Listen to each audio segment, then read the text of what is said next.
Trying out the new boats. Trying out the Hoodoo Impulse 120. Need some help with yours, boss? What's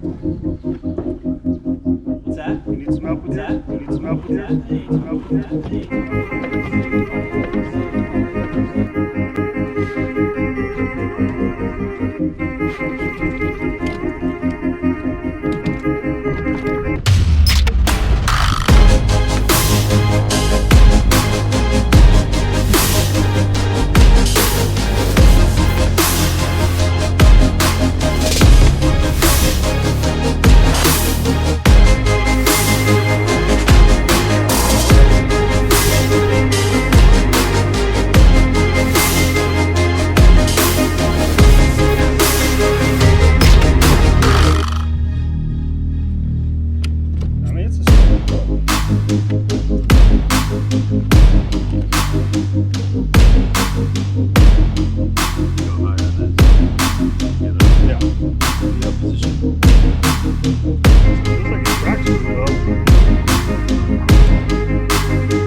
Hey guys, Mike Morales here at Fin Factory Kayak and Tackle. Today we are finally out on the water.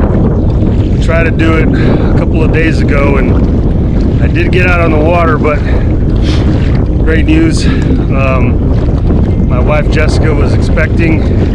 She was due. And as soon as we hit the water, I had to come back off because she was in the birthing stage. So thank God we had a beautiful baby boy. His name is Fisher Mario Morales. So super happy about that. But anyway, back to the purpose behind this late afternoon trip is to test the Hoodoo Impulse 120, which is a 12-footer, and we also have it in the 10-footer, which Josh Tooley, one of my friends and co-workers, is on right now. So we're kind of out here checking it out. I can tell you, first impression, the drive is pretty much working flawlessly. No noise to it. It's the standard, if we're kind of referencing Hobie drives, it is a GT drive basically with turbo fins. So the boat has been extremely stable. It paddled decently through the skinny. Right now we're experiencing some serious winter tides, and so the water's just way out, and we have no water in the canal. There's really no water in the bay, so we had to paddle through it, and not bad. Got through it, no problems, and we're back on the open bay, kind of cruising and trying to get to a fishing spot. We've got about 12 to 15 mile per hour winds, a little bit of chop, really no white capping. I'm sitting in the highest position of this boat, and it is high, y'all. I'm talking about pro angler high. I mean, it's pretty cool. And overall, it feels stable. You can definitely tell you're in a high position. A little bit rocky, but it's not unstable to where I can't maneuver the boat. So overall, not too bad. So let's go get some fishing done, report some of the things that I like on the water, and go from there.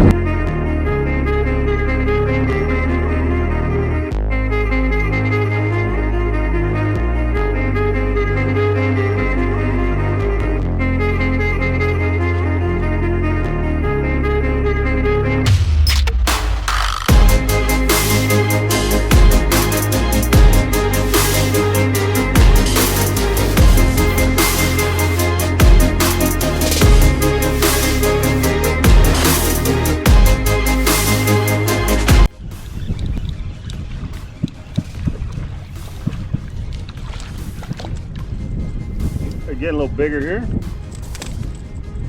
Still not a keeper, but overall good.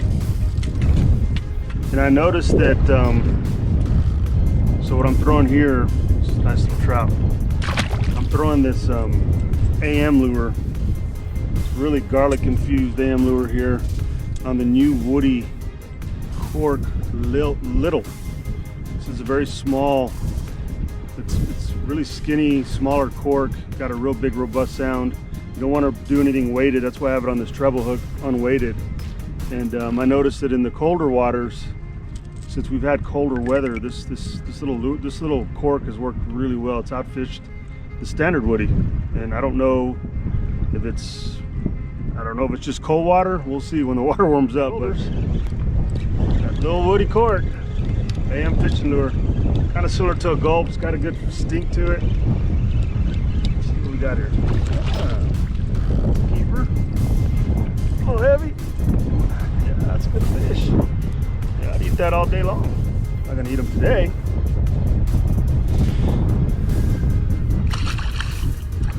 Tell you what, this is a pretty nice fishing vessel, guys. We came out, pedaled out about, I don't know, about a mile and a half in my backyard, and just fishing the afternoon here in Laguna Madre. It is chilly, I'm gonna say that. It's probably in the 50s. It's cold for us down here in South Texas, but having a good time.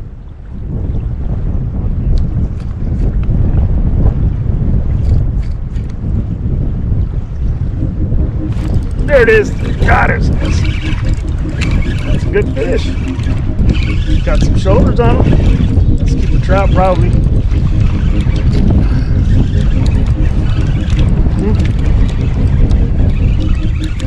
Oh man, that's a damn good trout. Oh, ho, ho, ho, ho, ho, ho. I mean, it's not like giant, but dude. Oh, body. A lot of people would love to catch trout. It's probably about a good solid 18, 20 inches. And on that note, now we can take it in. All right, guys, we'll see you back at the dock. Talk about the highlights of this boat and what we did today.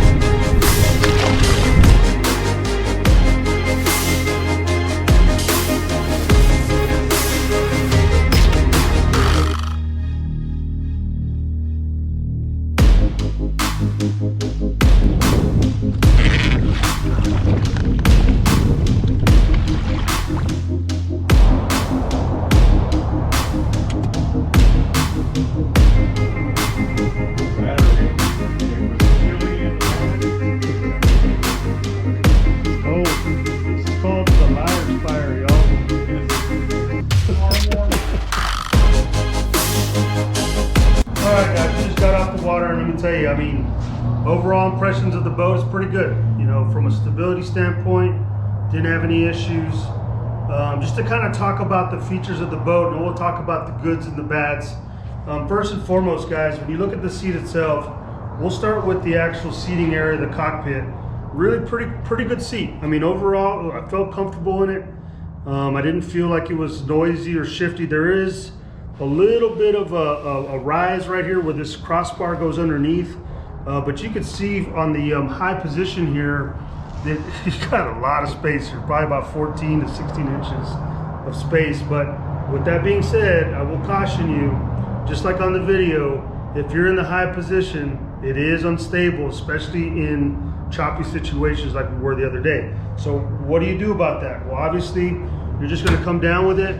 You'll do just a real quick lift. What you got to do first and foremost is you got to loosen the turn bolts back here. This will allow the seat to slide, but it'll also allow it to slide on the scissor too. So you'll have to loosen those. You'll pop that down. You've got 3 settings.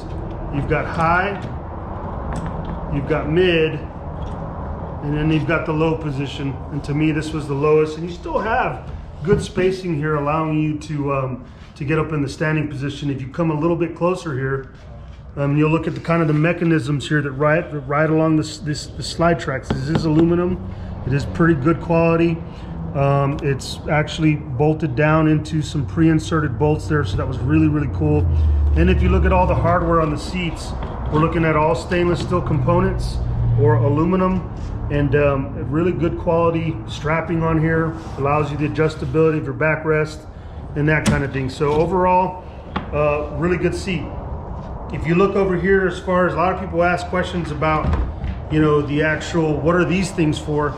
Well, this right here, guys, these are basically storages. Okay, we've got the scupper plugs in there, but if you look down in here, this isn't actually all sealed. So whatever you put in here is not gonna slide into the hole. This is actually sealed on its own. This is a cover for this sealed area. So if you were to unscrew all these, you basically see like a mini live well right there. So really, really cool, kind of good thought process to this piece. And you have a mirrored one on this side. You do have a little bit of deck matting in here, which is cool, kind of a gator skin feel to it. You kind of come in right here closer to this. You got a little bit of a nice soft pad cushion, also sound dampening. You got 4 rod holders that are here. They're filled with water, but we got 2 in the front, 2 in the rear. Moving on to kind of the front area of the boat, and then we'll talk about the drive. You've got this huge, almost PA-like storage compartment. You'll basically open these 2 latches here. You open the storage compartment, and basically you have that. You also have a scupper plug here. So if you do have water in here, ice or whatever, you want to put your fish on ice, you could do that. The only thing that I probably would want to do, not that I saw it being a problem, is this hatch here is not, it doesn't have a seal or anything on it. So maybe the seal would help with water getting in there if you wanted to keep it bone dry. Not sure, but something to think about. I didn't see this being a problem, but it is what it is, okay? You've got plenty of slide track here as well. Slide tracks here, all aluminum construction. You already have your drop-in nuts in there. This actually does come with a rod holder, okay? This is the rod holder that it comes with. It's kind of like a ram ball style Railblazer type port. And if you look at the port that it comes with where you can put it, it also has that. So you actually get a working rod holder for your boat as well, okay? Moving on to the back of the boat, you know, you also have underneath the seat, you've got some storage compartment right here. It comes with your little liner here. You know, we put this out on the water. This was actually sat out in some pouring rain, guys, for the last 2 days. And the boat stayed relatively dry through the rain as well. So good stuff there. So you got your little storage compartment there. You've got this little holder so that if you want to put a tackle box there, some type of tackle tray, you can kind of lock that guy in there. You have these grooves or these inserts, and I think this is for retrofitting, you know, whether it be some pontoons or Akahama style situation. That's what that would be for. You've got another storage compartment here, and I think this is more to access your rudder lines than anything else, but pretty cool stuff there. Moving to your rudder, this is kind of like a quasi spring-loaded, it's a spring-loaded gravity-style rudder system. So what that means is that you've got your 2 rudder lines and you've got your up-down cord that runs through here. It runs through this boat, and this is where your cam cleat is for your rudder line. So when you're ready to drop that rudder, you lift up on that guy, your rudder will drop, and I'll go ahead and lift that again so you can see that. Lift up on the rudder, that guy will drop. And if you come back here and you're operating the rudder, you know, you've got a little spring action in there as well to kind of minimize issues when you're in the shallow water. You've got your single drain plug on the side, which I thought was pretty cool. So if you needed to drain your kayak, it's more towards the side of the boat, making it for easier drainage. And molded in handles in the rear. You got it's kind of in an awkward position with the rudder, but it's right here. So if you wanted to pull the rudder off, you just pull the pin. That way you can have a better grab on it. You've got the molded in handles on the side, and yeah, that's pretty much the boat in general. Really stable, pretty cool hull. Sits up real high on the water. Thought overall, really nice, comfortable ride, as you guys saw on the video. You come back over here, let's talk about the drive. So the drive, this is your drive, very similar to the Hobie V1 drive, which is this is the V1 drive from Hobie. From a comparison standpoint, when you look at them, very, very similar drives, okay? The spines are almost identical. The drums are pretty close. Your stems are pretty close. This is standard fins, which this one comes equipped with turbo fins. Very, very similar, but I will say that they're not the same, okay? Kind of some of the biggest differences that I saw that could be opportunistic for this boat is the cables themselves. They are not the same density or thickness or whatever gauge as the Hobie ones. You can see here we've got the 1/4 style nut, where this has a very, very, very small, I think it's size 4 metric nut situation there. So I did find that these chains stretched out on me, like, you know, pretty quick. Of course, we need to tighten them down a little bit. I also found where the nuts were kind of backing off. So I think backing them or putting a double nut situation on there would be ideal, just to ensure that we don't have those issues. It felt good. I mean, it felt pretty decent on the water, but again, you know, with that cabling stretching a little bit, I think that this drive would be more suited for more of a recreational, close range type of fishing. Whereas on the kind of the beefier Hobie drives, you pretty feel confident on this guy going out for 10, 20 miles in a day.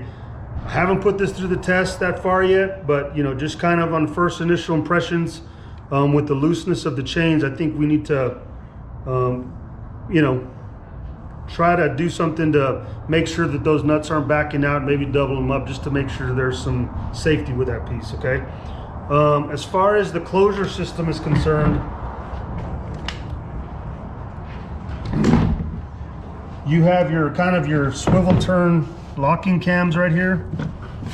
This back. So kind of like how Hobie's initial V1 was, you have locking components here. Didn't see, at first, I kind of saw a little looseness when I was pedaling, but I noticed that this nut inside here was a little loose, so I just kind of opened it up, tightened it down, and that kind of solved the problem. But all you're gonna do is basically slide your drive into the situation like this. You'll lock these guys over your spine shaft, and that guy's locked in there, kind of the same mechanism as the Hobie. Releasing, you flip these guys around, same thing. With the Hobie, you can use the Hobie drives in this actual boat, where this guy basically slides in, same scenario. It's a little bit of a tighter fit. This guy will lock in as such, and that has basically have a Hobie V1 drive in it for a little bit of added sense of security. What did we have to do to make sure that this fit? There were some slight modifications. We had to just barely shave down that point just so that it would fit in the cartridge, and then just slightly trim down the rudder shaft on the points. I mean, not the rudder shaft, but the drum shaft, and it fits just like a glove, okay? So if you wanted to use the Hobie drive, you can for this boat. So this is the 12-footer. If you went to the Impulse 10, which is right behind me, smaller platform, you saw Josh Tooley on this boat, pretty identical from a seating standpoint, obviously a smaller footprint on the boat itself, at a 10 foot or 10.5. Not as stable, definitely not as stable in the high position. The seat operates the same way. So basically come up in your higher position when you loosen these up, same scenario, same seat, rudder's the same, hull shape, slightly different. Okay, this is a kind of a catamaran style hull, where this was more of a kind of a double hull type situation. So a little bit different in hull, and the reason why they did that was to just improve the stability of the boat in general, okay? The 10S that you see here, or 10.5, this guy has the same exact iDrive. The difference is, and we're doing this with the 12s as well, is that this one will allow you to put a prop drive in here, or the Mirage style drive, okay? So what does that mean? So if I wanted to get this boat in a prop, get it with the prop. If I wanted to get it with the Mirage style drive, you can get it that way. Or you can get both drives, so you can kind of alternate in between. So I thought that was really innovative. No other boats doing that right now, and I think this is really cool. Okay, once we get that pod in, we'll be able to kind of swap that out. But for now, both of these boats will have the ability to do that. Okay. This boat is also being manufactured in a 13-footer too, so we should be seeing that sometime at the end of February or so. So, guys, overall impressions of the boat, good overall. It has opportunities just as any other kayak does, but at the end of the day, definitely a boat that's going to put you on the water and have you fishing for an enjoyable day for sure. So this is the hull of the 12. Just kind of give you guys an example of what it looks like. Pretty flat bottom. We got a couple of kind of channels there to kind of improve the stability, kind of like a tunnel hole type situation. And then you've got a transducer plate, which is I think the only other kayak that makes transducer plate is Hoodoo. So very, very smart. Be able to allow for a fish finder transducer to be installed into there. Guys, I hope you enjoyed the video and the review of the Impulse, the Hoodoo Impulse in the 10.5 and also the 12. And look out for the 13 that's coming out real soon. Other than that, guys, if you have any questions, feel free to reach out to us at the shop. If you want to order one of these from us, we can definitely do that for you as well. Guys, there's a lot of different options for us to make sure that we can outfit you for your next fishing adventure. Other than that, guys, hit the like, subscribe button. Feel free to comment, and we'll try to do our best to try to get back to you. But other than that, guys, we hope to see you all on the water soon. Thank you, and tight lines.